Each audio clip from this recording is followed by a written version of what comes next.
श्रोते हो नमस्कार. मी गौरव वडनेरे माझ्या आध्यात्मिक ज्ञान या यूट्यूब चॅनलवर आपले स्वागत करीत आहे. तर जाणून घेऊया देवी नवरात्र घटस्थापनाविषयीची माहिती. मानसपूजा श्री महाकाली महालक्ष्मी महासरस्वतीभ्यो नमः. ओम लम पृथ्व्यात्मकं गंध परिकल्पयामि. ओम हम आकाशात्मकं पुष्प परिकल्पयामि. ओम यम वायुत्मकं धूपं परिकल्पयामि. ओम रम अग्न्यात्मकं दीपं परिकल्पयामि. ओम वम अमृतात्मकं नैवेद्यं परिकल्पयामि. ओम सम सर्वात्मकं मंत्रपुष्पं परिकल्पयामि.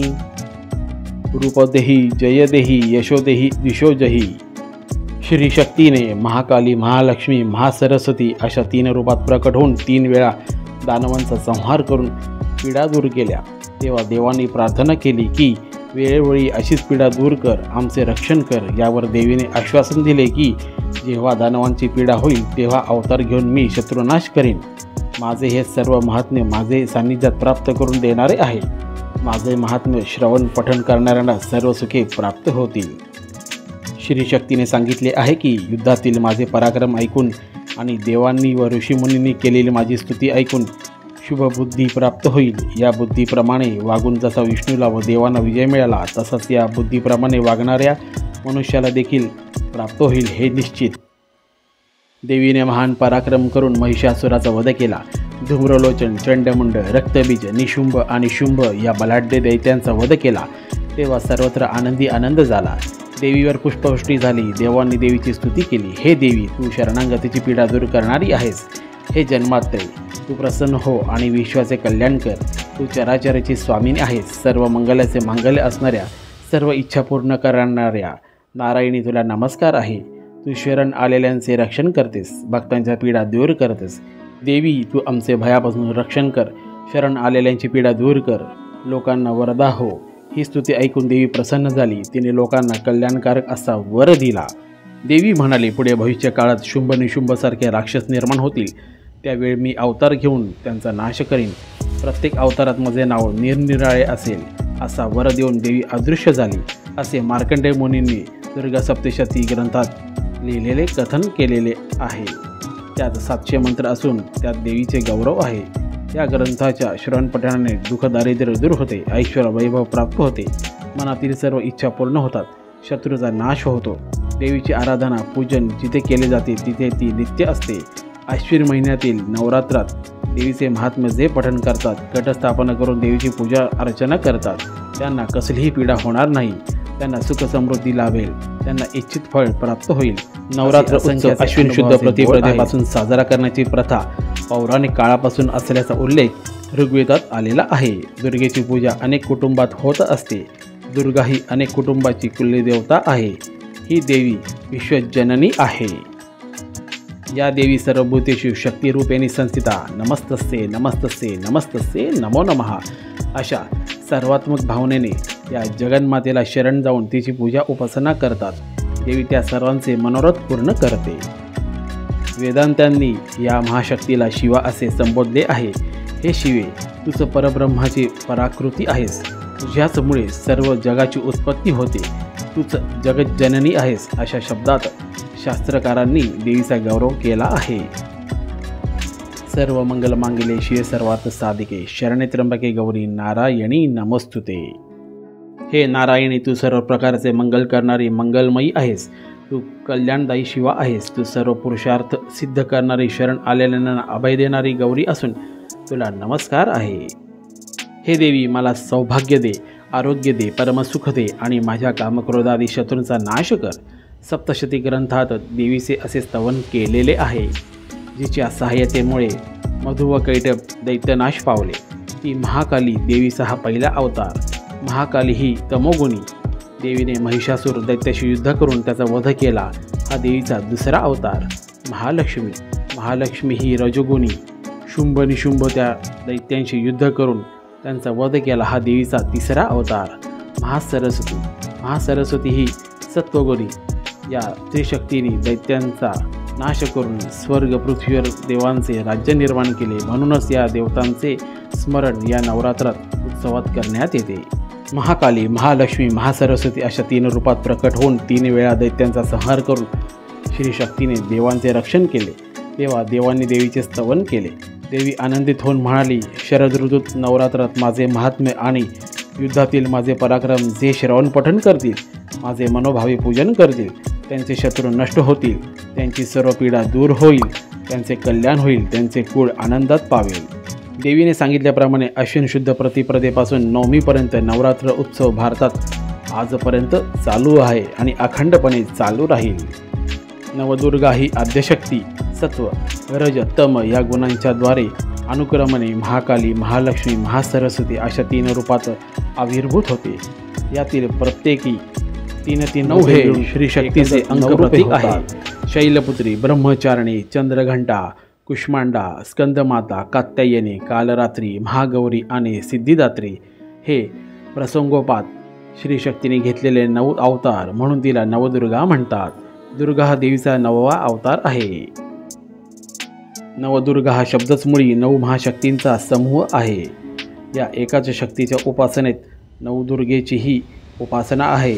या 9ही भगवती भक्तांचे सदैव रक्षण करतात। भगवती दुर्गेच्या त्रिगुणात्मक शक्तींची 3 रूपे महाकाली, महालक्ष्मी, महासरस्वती असली तरी महिषासुरमर्दिनी हे तिचे रूप विख्यात आहे। तिच्या रूपात शौर्याच्या गाथा सामावल्या आहेत। भक्तांच्या रक्षणासाठी दुर्गेने अनेक दिव्य केली, महत्त्वकार्य केले, म्हणूनच ती आदरणीय झाली आहे। जय देवी महिषासुरमर्दिनी ही दुर्गेची आरती भक्त मोठ्या प्रेमाने गातात।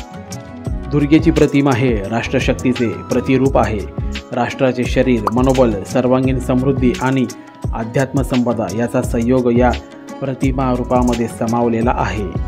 असुरी शक्तींवर देवी शक्तीच्या विजयाचे प्रतीक म्हणून नवरात्रात शक्तीपूजा करतात। दुर्गा पूजेचे उद्देश बलसंचार व्हावा हा आहे। भारतीय युद्धाच्या प्रसंगी विजय मिळावा म्हणून श्रीकृष्णाने अर्जुनाला दुर्गास्तोत्र म्हणायला सांगितले। अर्जुनाने रथावरून उतरून दुर्गास्तोत्र म्हटले। रावणाशी युद्ध करायला निघताना श्रीरामाने दुर्गेचे पूजन करून प्रार्थना केली। भगवती दुर्गेने असुर शक्तींशी 9 दिवस युद्ध केले। 10व्या दिवशी विजय मिळाला नाही, त्या दिवसाला विजयादशमी हे नाव मिळाले। याच दिवशी श्रीरामाने रावणाशी युद्ध करून त्याचा 10 शिरांचे छेदन केले, म्हणून या दिवसाला दशहरा असे नाव पडले। पुढे या शब्दाचे रूप दसरा असे झाले। विजयादशमी हा देशाचा सैनिक सण आहे। शौर्य, संपत्ती आणि विद्या देणाऱ्या दुर्गेच्या वरदानाचे प्रतीक म्हणून विजयादशमीला अतिशय महत्त्व आहे। रूपदेही, जयदेही, यशोदेही, दिशोजही अशी दुर्गेची प्रार्थना करतात। संकटावर मात करता यावी म्हणून दुर्गेची मनोभावे प्रार्थना करतात। दुर्गा पूजा ही शक्तीपूजा आहे।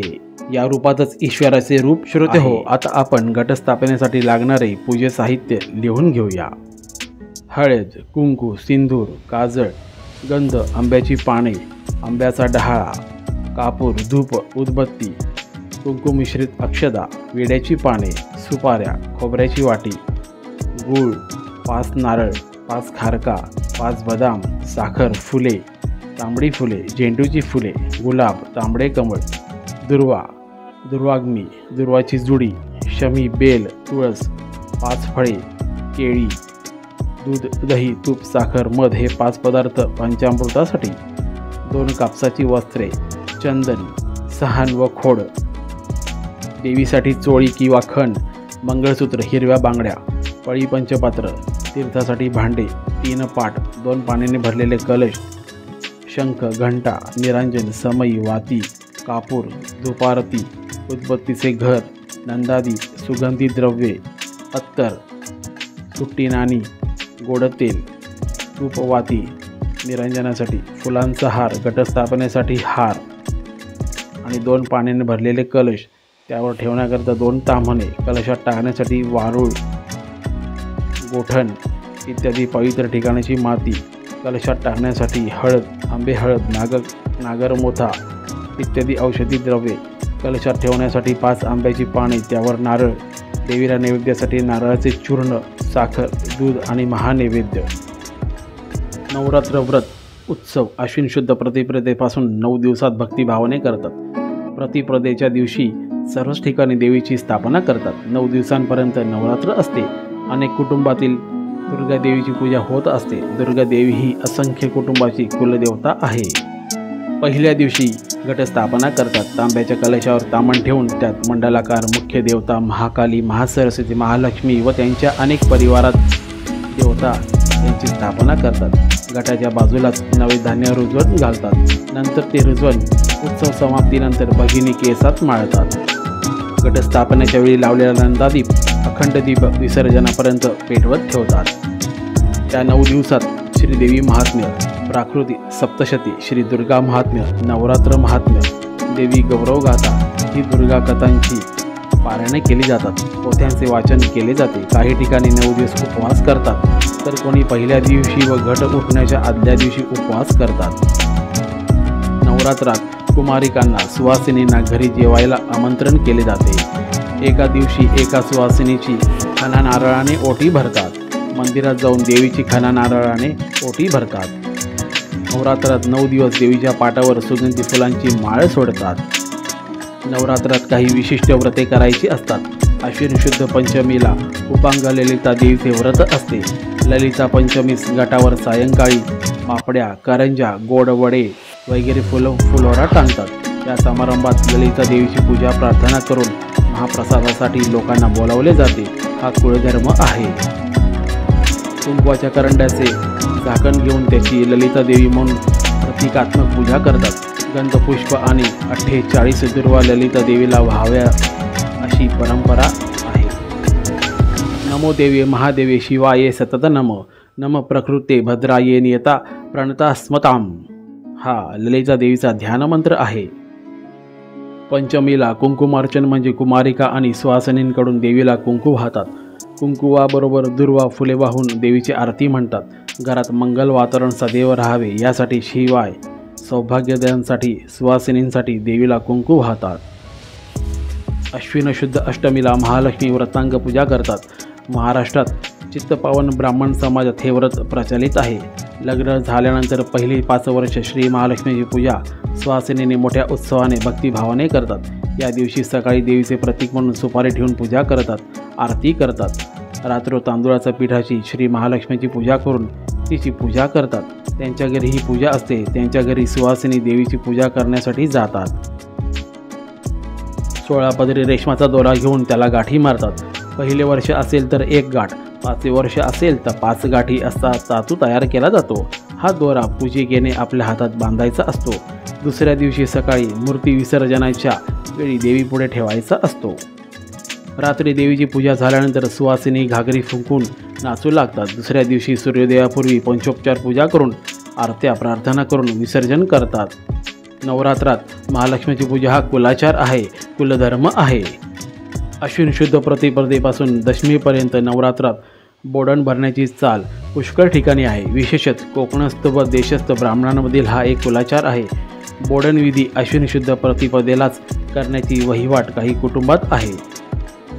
बोडण म्हणजे कालवणे. एक मोठ्या पात्रात घरातील देवीची मूर्ती ठेवून तिची पूजा करायची आणि सभोवतील 5 सुवासिनी बसून त्या पात्रात दूध, दही, तूप, साखर, मध ही 5 द्रव्ये एकत्र घालून सर्वांनी मिळून कालवायची असा हा विधी आहे. त्या ठिकाणी 5 सुवासिनी व 1 कुमारिका एकत्र बसून देवीची पूजा करतात व पुरणवरणाचा स्वयंपाक देवीला अर्पण करतात.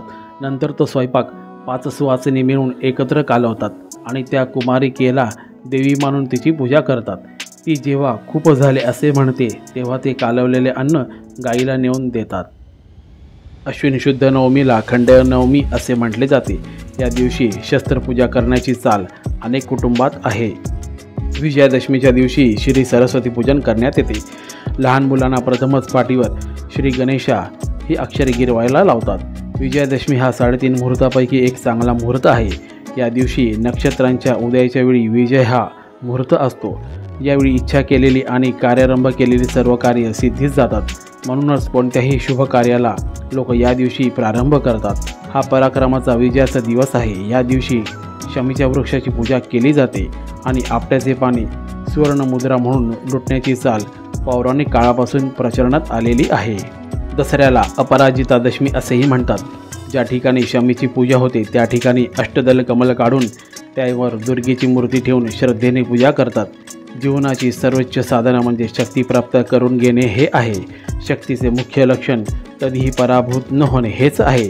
तिचे अंतिम फळ विजयप्राप्ती करणे हेच आहे. दसऱ्याला दिवशी रूपदेही जयदेही यशोदेही द्विषोजही अशी दुर्गेची प्रार्थना करतात.